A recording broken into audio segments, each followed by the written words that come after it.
All right, so the markers are down for which units must shock. This unit wheeled, or as they call it, a front to flank maneuver. I call it a wheel. They take a cohesion hit. So we'll have combat here at the end of this guy's name, something else. Agesilaus's orders. Now he's got 2 left, but there's not many units to command. That Spartan unit right there is not moving. There'll be combat there, all along that front. One of his orders he's going to use to move.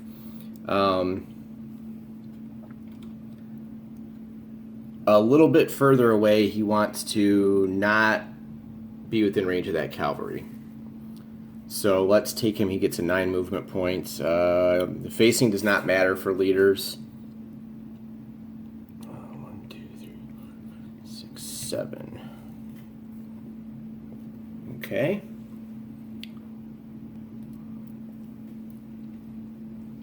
Okay, Agesilaus is done. He has 1 order left, but he's not going to be using it.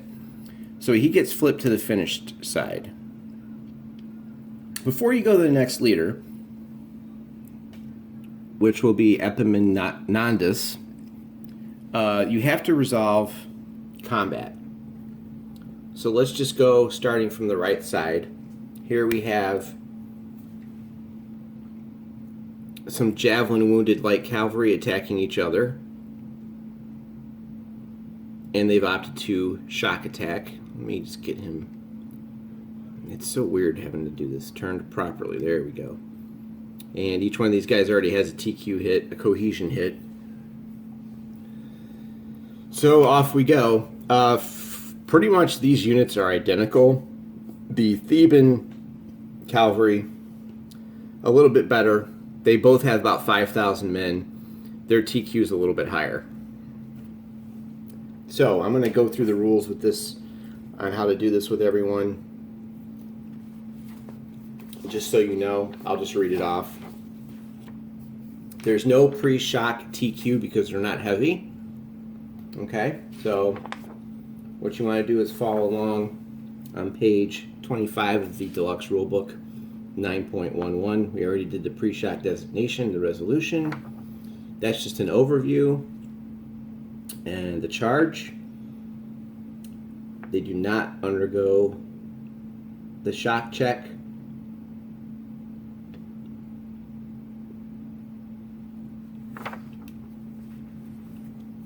We check for leader casualties. There will not be any. The Clash of Spears. We now check the Clash of Spears chart to figure out what our default column is that we'll be rolling on. So you'll take a look at table 9.53, and that is this one. Right there. Okay, the defender aspect and type is referenced on the left. Light cavalry, front attack. The attacker across the top, light cavalry. And so we are looking at column 7. Is our base column. Now keep in mind that light infantry and light cavalry archer units cannot shock attack. So we're on column 7. I'll just make a note of that right there in the plexiglass. Now we have to figure out superiority. Okay, there's no superiority position-wise. Position-wise will always trump the weapon types. So if this had been a flank attack through here or a rear attack, he would have superiority. But they're front to front. So you'll skip position superiority, and in the book you'll go straight to 9.16B, weapon system superiority. If no position superiority is attained, the opposing units check the weapon class relationship. All right. We have light cavalry on the left defending against light cavalry on the front. That is a dash. There's no superiority. This is as straight up fight as you can get. All right. Let me just make sure there's no special rules for light cavalry by consulting the table here. All right. Then you determine the size ratio difference. Well, guess what? It's 1 to 1. There's no bonus there. Size 5, size 5. No changes. Adjust the columns and resolve. Okay, so now we're just to the point where we roll here. We're on column 7, as I wrote down here. Let's take a look at any adjustments they might have. There's no attacker superior, no defender superior. Die roll adjustments. If the attacker's light cavalry and defender's phalanx, heavy or medium, have the result. Nope. Is there supporting phalanxes? Nope. No one's armored cavalry. There's no terrain adjustments. I think we're just up to a straight roll here on column 7. So this is Agasilaus just taking a gamble here. So let's roll, see what we get. We have rolled a 6. You take column 7 and reference that by 6. 2 and 2. Each side takes 2 TQ hits, or cohesion hits. That'll put each of those units up to 3. So we dig into our ginormous bag here. So that was a pretty uneventful combat, really. We'll take these out of the way. We'll move that there. And we'll put this right. Well, we got some tweezer malfunctions. Let me just fix that. And we'll put this right there. This goes away. Okay, we can get rid of this. So that combat ended up being pretty basic. Each side has 3. Now we check to see if anyone's within 1 of their TQ. They are not. 3 to 5, 3 to 6. So not much happened on that side. Now the big boys. Alright, here we go. So in this game, heavy infantry must do something called a pre-shock TQ when they slam into another unit. This is pretty basic stuff right here. Basically, each side rolls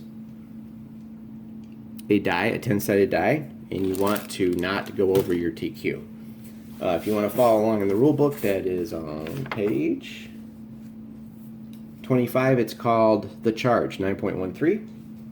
All units of the shock must check TQ marker, roll a die, and it's simultaneous.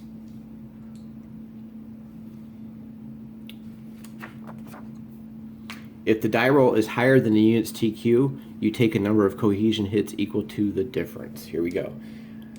Dark blue will be for the defender. We'll be doing this battle right here. 8. He'll take 2. Attacker clears. All right. Not off to a good start there for the Megara hoplite unit. There's 2 hits immediately.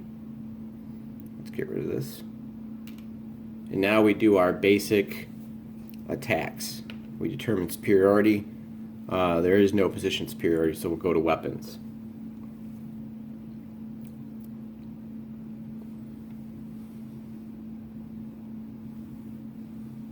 All right. First, we get our basic column by checking the Clash of Spears chart. This is going to be another straight up the front. We're dealing with the defender is heavy infantry, the attacker heavy infantry, and if you're wondering, hey, it says hoplite, that's just a designation. It's actually heavy infantry right here, HI. So HI against HI, it's column 7. Okay? Superiority. The superiority, there is no position superiority. So you will simply check the shock superiority chart 9.52 by going by weapon type, and it's heavy infantry against heavy infantry. Again, no superiority. These battles are pretty straight up.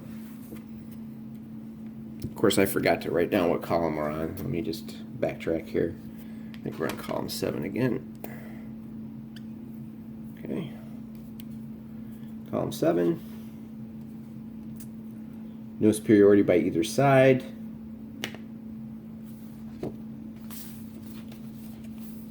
Ratio difference of size. Well, each unit is size 10. That's a 1 to 1, no bonus. Alright, let me make sure I didn't skip any rules real quick here as we go on to step 3 of 9.16. That's page 27 in the rulebook. Adjust columns and resolve. Resolve the shock. The attacking player starts in the base column and the shock CRT adjusts. There is no adjustment, and you roll the die. There's no superiority. Here we go, column 7. Once again. Now, column 7 is pretty boring. You need to roll super high if you're the attacker. So here's the roll as they slam into each other. Clear some space. A 6. So a 6 is going to pretty much give us what we had the last time. That is a 2 and 2. All right, but now the Thebans have suffered 2 already, so they go up to 4.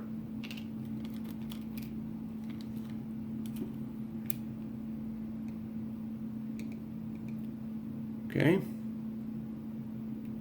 Neither unit is 1 away from their TQ. 4 to 6, 2 to 6. I'd say the Spartans came out ahead on that one. All right, next up, we pretty much have the exact same thing right here. These 2 units are identical. So we have our pre-shock TQ checks. All right, this is for Argos 3. He makes it. Athens 2. Oh, he makes it. Slight casualties there.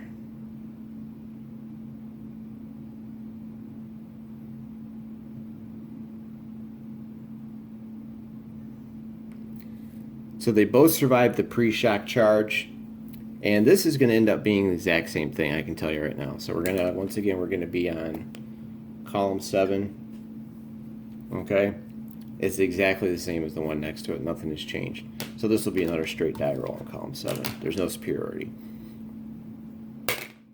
Oh, that's the worst possible roll you can get if you're the attacker. So column 7, number 1 is a 3-2. 3 to the attacker, 2 to the defender. But it's not super devastating because it's kind of in the middle of the column, you know, the chart. Could have been worse. All right. Again, no one is within 1 of the TQ of each other. Now we go to the last one, all the way on the left. Same exact thing, only this unit's a little bit better. So we'll see what happens. Okay, the Argos 1, TQ check for the pre-shock, a 9. Ouch. Well, they're actually going to take 2. So even, just goes to show you, even if your TQ is awesome, you still could take damage. They have a 6 TQ, let's roll them up. A 9. So they're going to take 3, just when you thought they could get lucky. Alright, so we have some stuff going on. This battle might be kind of nasty. Alright, so you might see a flank collapse here. So that's just from colliding into each other. Now, of course, everything's going to be basically the same again.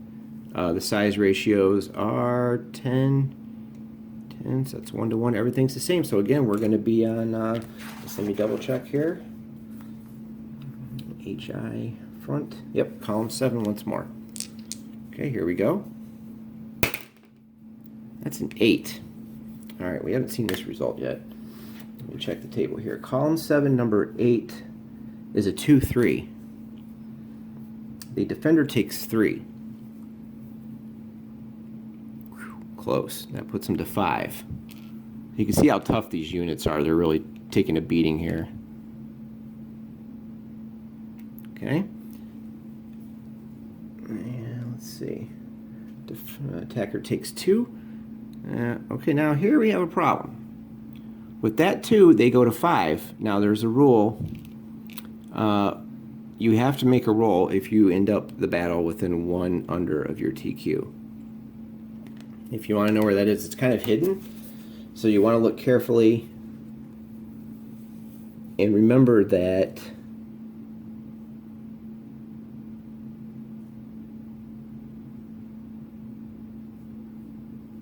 all units that have cohesion hits equal to or greater than their TQ route.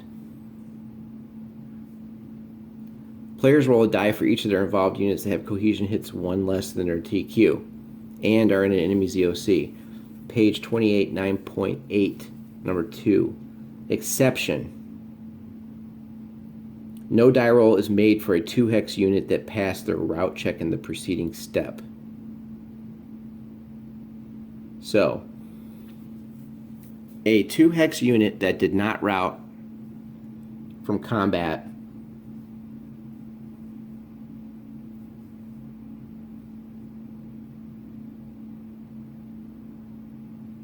does not have to take that check. One more rule I want to check. Hold on one sec. Another rule to think about is if you accumulate 3 times the cohesion hits of the enemy, you take an additional 2 cohesion hits. Okay, so according to that exception on page 28, no die roll is made for 2-hex units that pass their route check in the preceding step. Okay, so it looks like 2-hex units do not have to do the one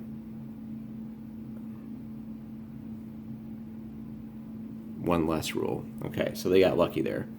All right, so that is all of the shot combat, and Agesilaus is done. Now, keep in mind, this is only still turn 1, and the big guy has not gone yet.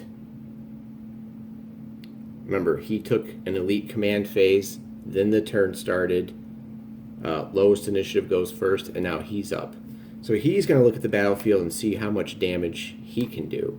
And that will be the last half of turn 1. So what I'm going to do is actually get this video spliced together and upload it as one giant prequel video, and then we'll finish turn 1. Epaminondas has got a decision to make because he's up next. He can issue 7 orders. Now, keep in mind, the disadvantage to the elite command phase is that these units have all moved. Any unit that moves again in the same turn. You can move a unit as much as you want, but only once per order's phase. We're coming up to another order's phase. If they move again, they will all take a cohesion hit.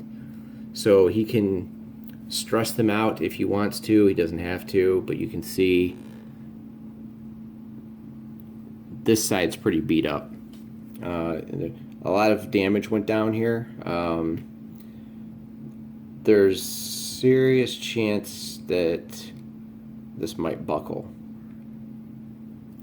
So we'll have to see.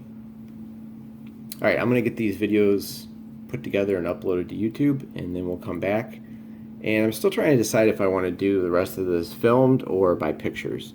If I do choose to do it by pictures, it'll be on my blog, hudsonshideout.blogspot.com. Alright, thanks for watching, and I'll upload this and we'll get on to it.